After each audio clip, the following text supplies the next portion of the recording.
Assalamualaikum warahmatullahi wabarakatuh.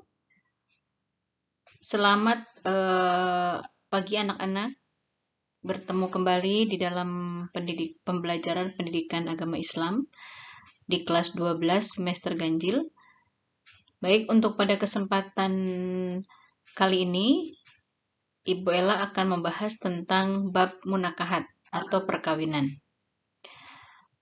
Dalam bab ini kita akan membahas terkait dengan ketentuan perkawinan di dalam Islam, ketentuan perkawinan menurut hukum perundang-undangan di negara kita, kemudian hikmah pernikahan, talak rujud, dan beberapa istilah lainnya yang akan kita bahas di dalam bab munakahat.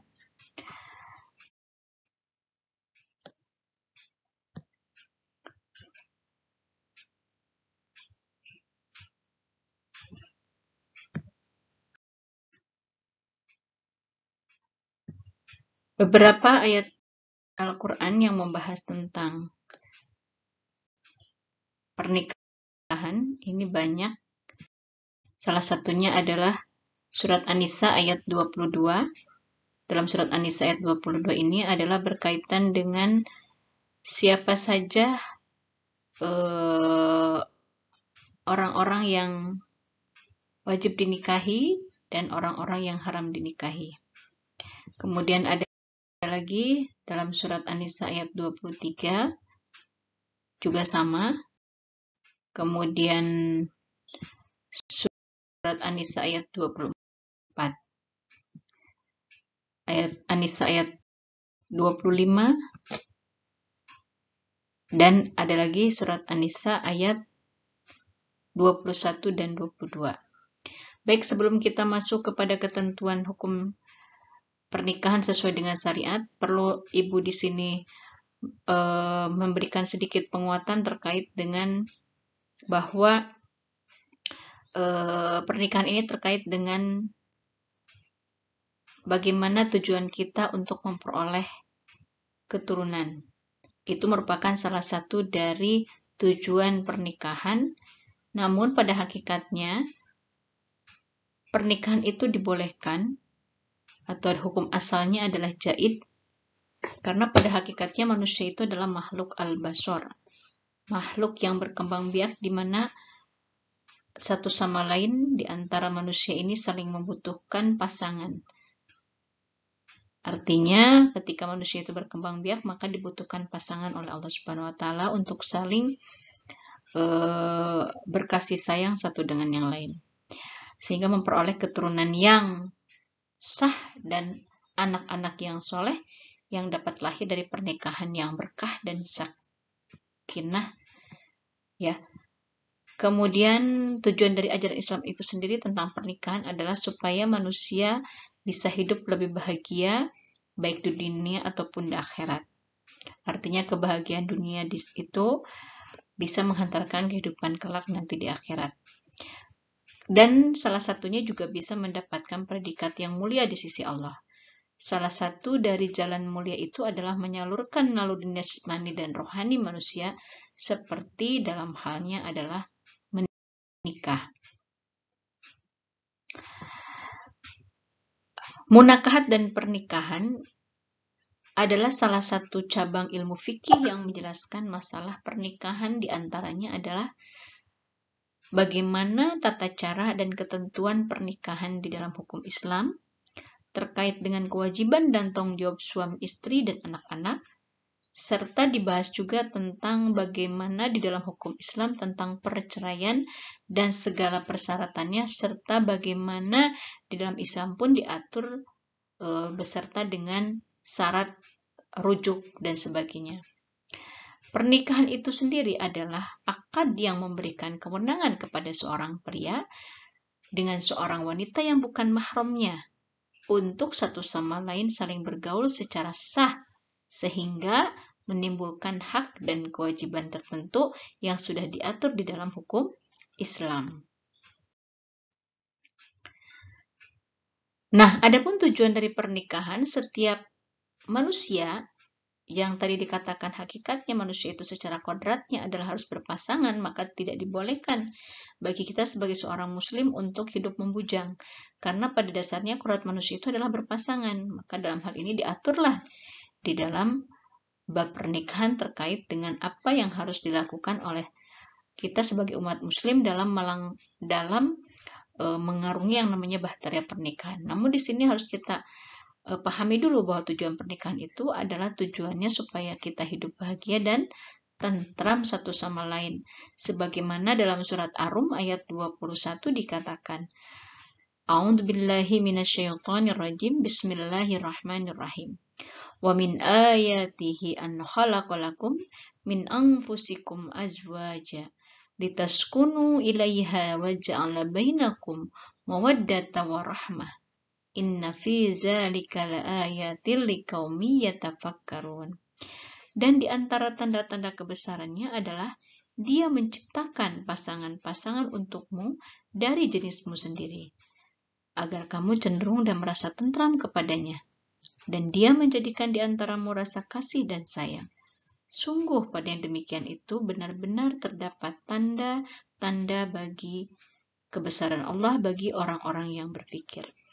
Nah, ini merupakan tujuan yang dijelaskan oleh Allah di dalam surat Ar-Rum ayat 21. Di sini jelas dikatakan bahwa Allah menciptakan kita berpasangan. Dan Allah sebagai zat yang maha besar kekuasaannya menciptakan untukmu dari jenismu sendiri supaya kamu cenderung merasa tentram, merasa damai, ya. Kemudian dijadikan di antara kita rasa kasih dan sayang. Itu adalah sebagian dari tanda-tanda kebesaran Allah. Oleh karena itu, maka di sini Allah menciptakan segala sesuatu di muka bumi ini secara berpasangan. Inilah salah satu yang menjadi tujuan dari pernikahan itu sendiri. Yang kedua adalah memperoleh keturunan yang sah. Karena pernikahan itu bertujuan memperoleh keturunan yang sah menurut agama. Kenapa? Karena pernikahan juga ini akan berpengaruh kepada status dan kedudukan kepada anak yang dilahirkan. Oleh karena itu, maka Allah melarang hambanya untuk tidak berbuat zina. Untuk melarang hambanya untuk berbuat zina. Dilarang, wala taqrabu zina innahu kana fahisha wa sa'a sabila.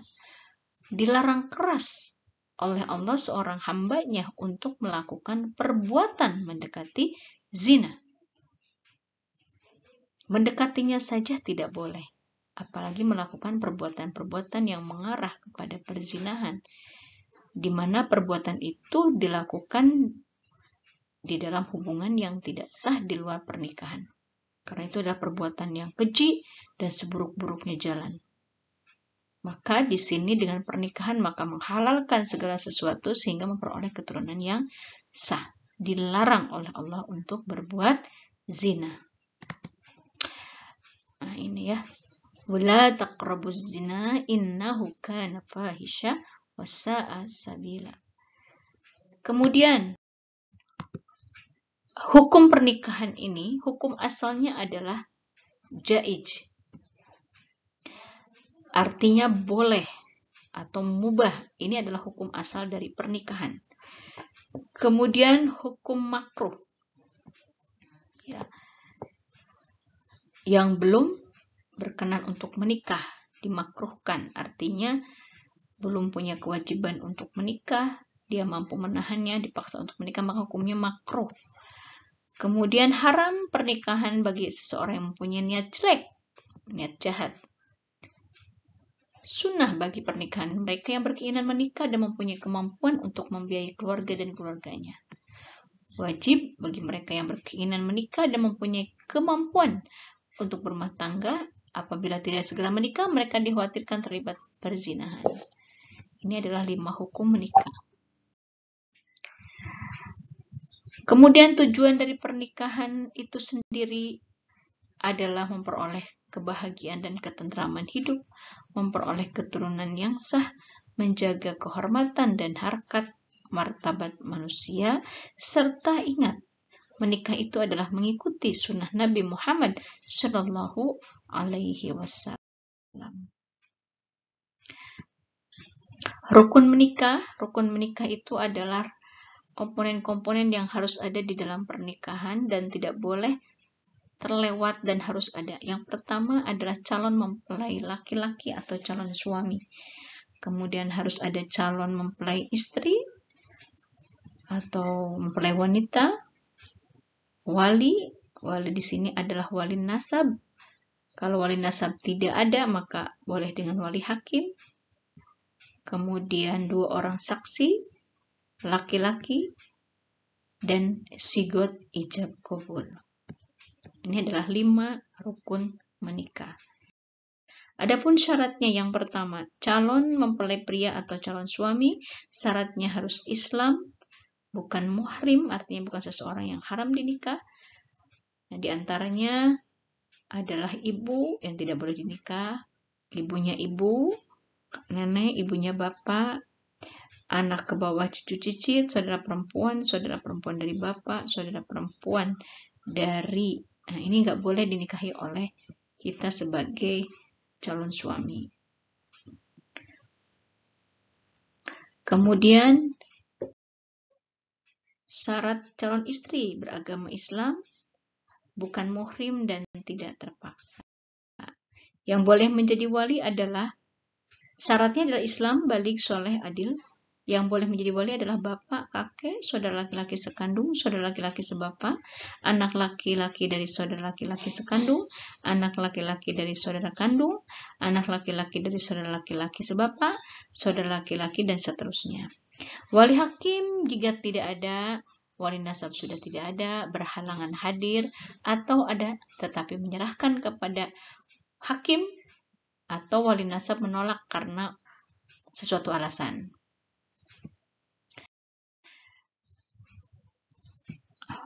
Baik,